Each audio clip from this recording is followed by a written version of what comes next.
What is happening, all you Dolphin and draft fans out there? Hope you're all staying safe and healthy during this complex and this weird time in our lifetime. If we all stick together, if we all do the right thing and stay home, we could get through this stronger than ever through the other side, but it's going to take a while. And it's going to take another couple months to make it safe out there and just, make life feel normal again.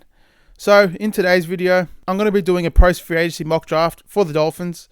After the first few weeks of free agency, the Dolphins are now just free to do whatever they want in the draft. The enormous edge rushing needs have been filled with the signings of Shaq Lawson, Emmanuel Ogbah, and the versatile front seven weapon, Kyle Van Noy. A huge need heading into the draft is no more, and those guys will just fit perfectly in the multiple defensive scheme. Kyle Van Noy is going to be everywhere. He's going to play everywhere on the front, everywhere as a linebacker. He's going to be perfect, and Shaq Lawson and Ogbah are going to be perfect holding up the edge and getting pressure. Also, the signings of Elandon Roberts and Kamu Grugier-Hill have filled the need for linebacker depth in the draft, because most mock drafts I was doing, I was taking a linebacker to get some nice depth, in the room on the team. But now, after getting guys like Roberts and Grugier-Hill, we got two guys that have experience in the NFL, and we know exactly what we're getting from those two guys. Also, the need for a reliable, lockdown, dynamic corner opposite Xavier Howard has been filled with the addition, obviously, of Byron Jones, the ex-Cowboy. The team's eagerness to get Jones shines through after they gave him a 5-year, $82 million contract. That total is somewhat of a mirage, as the guarantees in the contract only add up to $54 million all up. And also, after 2 years, if we decide to move on from Byron Jones, we'll be saving heaps on the cap. So that was a very smart negotiation by the Dolphins. All these contracts that were signed are great front-loaded contracts that we can move on after 1 or 2 years. So that was a great job by Chris Greer, Marvin Allen, and Reggie McKenzie. All those guys, coming together and negotiating these incredibly smart contracts that keeps the team flexible moving forward. So let's go ahead here and start the mock draft. With the first pick, the 5th overall pick, I passed on taking Tua here, and I took instead offensive tackle Jedrick Wills from Alabama. I really feel like Jedrick Wills is the best offensive tackle in this class. I mean, it's close between Tristan Wirfs and Wills, but Jedrick Wills, he's going to be a plug-and-play starter for many years to come, and he can play left or right tackle. He's incredibly big, he's powerful, he's technically sound, he's going to be perfect on this offensive line. He's got the power to block in a man blocking scheme, and he's got the athleticism to get outside in a zone blocking scheme. So you can't go wrong with Jedrick Wills here. With the Dolphins' next pick in the first round, the 18th overall pick, here I was able to get Tua Tagovailoa. Oh yeah, I forgot to mention, I used the FanSpeak mock draft simulator when I went through this draft. So somehow Tua was available at pick 18, so I scooped him up here at 18. I mean, I'm much more comfortable taking him here at 18. I mean, here you could take Jordan Love or Tua or possibly Herbert, but I'm sure those guys are going to go much earlier than that. But I grabbed Tua here, so we've got our franchise quarterback of the future that can learn behind Fitzpatrick, develop mentally and physically, and be ready to go in 2021. Who knows, he might even be ready in 2020, but I highly doubt that. And he's possibly going to be competing with Josh Rosen, but I think that the Dolphins are probably going to want to use 2020 as a redshirt year for Tua to get stronger and healthier. But who knows? We might even take Tua in past mock drafts. I've taken Herbert. I've taken Jordan Love. I really think they've all got the talent to be franchise quarterbacks in the NFL. So I think you can't go wrong with any of those guys. With the Dolphins' last pick in the first round, the 26th overall pick, I took offensive tackle Austin Jackson out of USC. With the drafting of Jedrick Wills and Austin Jackson, we now have our two offensive tackles of the future.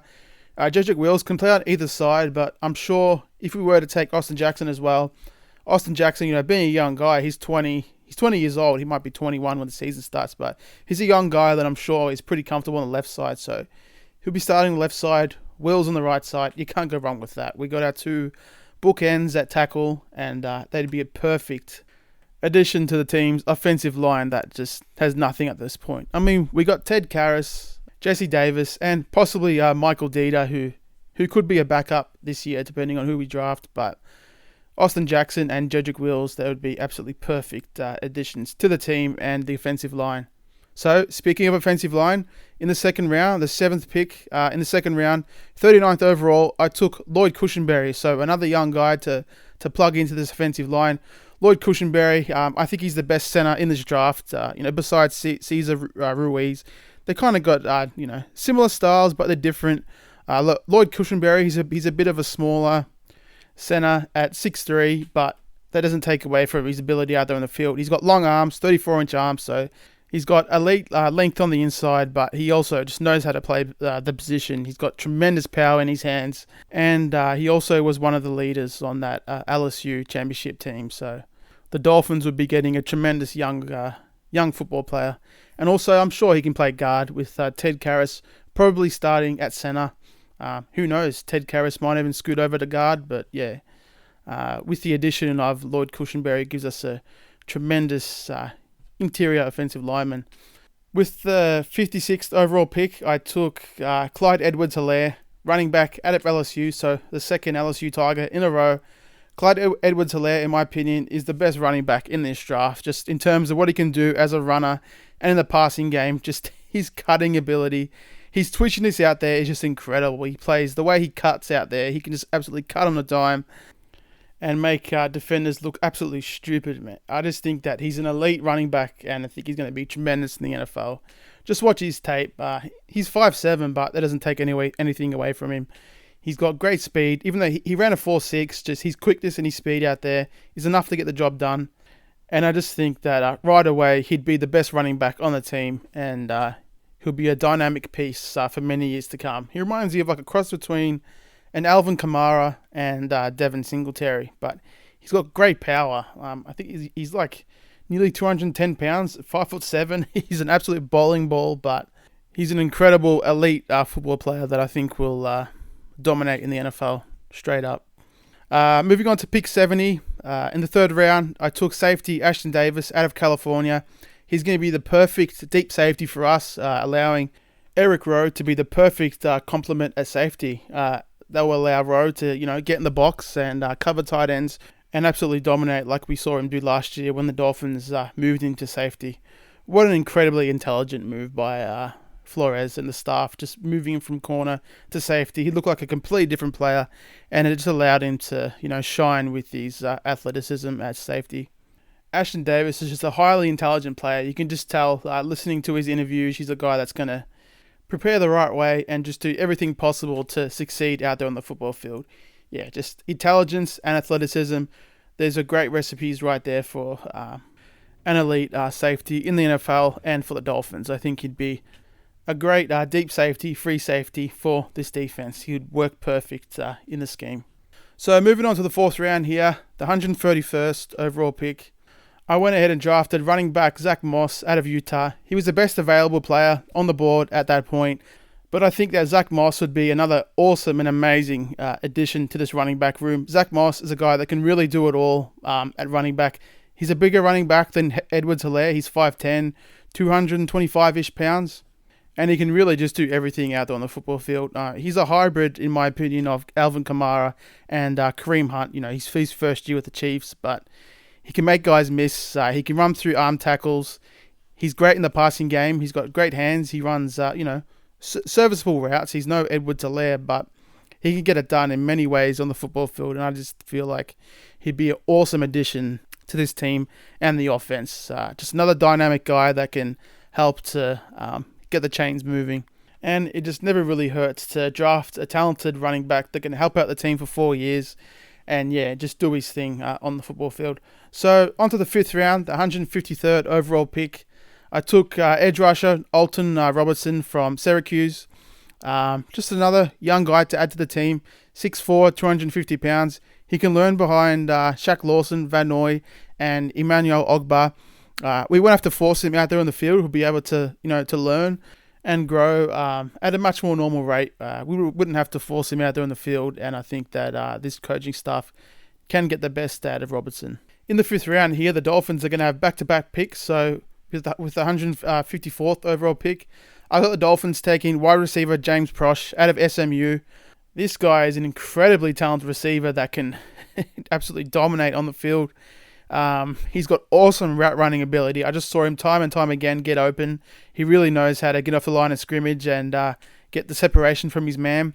His hands are absolutely incredible. If you've seen some of his highlights or his tape, some of the grabs that he's made this past season for SMU are just absolutely nuts. Just like one-handed, amazing circus catches. Just for a guy his size, I think he's only like 5'11 or 5'10, but he can really pluck the ball out of the air. Just I feel like adding a guy like Prosh to the wide receiver room would be the right thing to do, especially here in the 5th round. We got so many picks, you might as well go ahead and take a talented wide receiver here. But I think that he could probably, be an awesome slot receiver in the NFL with the big guys, Preston Williams and Devontae Parker on the outside. James Prosh, I think that he could definitely play on the outside in the NFL, but I mean, who knows where the Dolphins would deploy him, but he's so talented. I think he can play on the outside or the slot, but he's got all the makings of a very talented NFL receiver, and he'd be an awesome pickup here in the 5th round. So with the 3rd pick in the 5th round, the 173rd overall pick, I went ahead and took defensive tackle Laurel Murchison from NC State. He's an interior, athletic, twitchy rusher that I think can rush from anywhere on this defensive front. He's a very athletic guy for his size. I think he ran a 4.8 at the combine, so he's incredibly, athletic for a 300-pound man.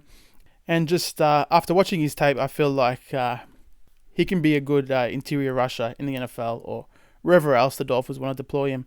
So on to the 6th round, the 185th overall pick. I took another receiver, a talented guy, Juwan Jennings from Tennessee. He ran a 4.7 at the combine, but that doesn't take anything away from his tape. What I saw watching him at Tennessee was an incredibly explosive receiver that can really get it done with his route running ability, but also after the catch, just an amazing athlete that can really make guys miss, but also run through tackles. He's incredibly powerful. He's 6'3", 215 pounds. You can just tell he's an elite, explosive athlete that is incredibly twitched up. And I feel like, he'd have a chance for the Dolphins just to develop slowly and turn into the best receiver he can be, because we got a number of guys: Alan Hearns, Isaiah Ford, Albert Wilson, Jakeem Grant. We got a number of guys, so Juwan Jennings could just do his thing and develop as a receiver, but I think he could be an awesome returner. I think he can be an explosive punt returner and also a kick returner. When watching his tape, he truly just reminds me of a bigger, much more explosive Jarvis Landry. So that just tells you what kind of a football player that I think he can be at the next level. He's a big, physical, after-the-catch receiver that can really dominate in that regard. I think that if he's given the right chance to develop, I feel like he can be somewhat of a cross between a Des Bryant and a Jarvis Landry. That's what kind of a player I feel like Jennings has the ability to develop into. And also, playing for Tennessee didn't help him. I feel like if he played for, like an Oklahoma or, any other good Power 5 college, I feel like he'd probably be considered a 2nd or a 3rd round pick. But I think that playing for Tennessee definitely did hurt his draft prospects. So that's it for this mock draft. Just going to be doing 6 rounds here, 11 overall picks. So that's plenty of picks to go over here. I just feel like if I was to do the full 14, it would have been a much more drawn out and boring video, and it just wouldn't have been fun for me or you guys. So just going to do 6 rounds here. Make sure to leave some feedback in the comment section. Let me know what you think about this mock draft, what you would have done different, and just overall what you think about my picks here. Don't forget to like and subscribe if you're enjoying the content. And as always, it's fins up, baby. Cannot wait for this draft, especially with what everyone's going through now. Just the draft could not get here soon enough, and just could not wait to see who the Dolphins are going to add to this foundation. All right, cheers, guys.